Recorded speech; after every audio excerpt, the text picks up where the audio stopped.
आज आपण बनवतो आहे मसाला राईस। त्याच्यामध्ये मी एका कुकरमध्ये तेल गरम केले, जिरं मोहरी टाकली, हिरवी मिरची टाकली, खडे मसाले टाकले, आलू आणि वाटाणा टाकलाय। त्याच्यासोबतच आपण कांदा टाकूया। कांद्याला थोडंसं ब्राऊन कलर करू द्यायचा। त्याच्यासोबतच आपल्याला एक टमाटर टाकायचं आहे आणि माझ्याकडे गाजर होतं, मी ते पण टाकले जेणेकरून चव चांगली येते।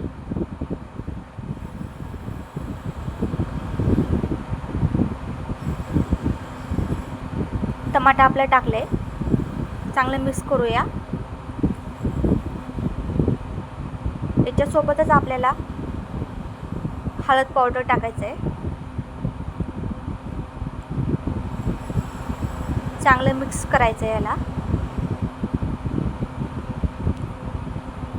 त्याच्यासोबतच चवीनुसार मीठ टाकू। याला चांगलं 2 मिनिटं फ्राय करून घेऊया आपण। याच्यासोबतच आपण मसाले टाकूया, कांदा लसूण मसाला, धने पावडर, गरम मसाला, काळं तिखट आणि लाल मसाला। याच्यामध्ये धुतलेले तांदूळ टाकले।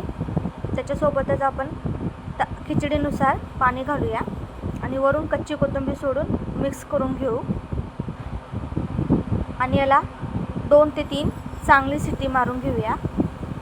अशा प्रकारे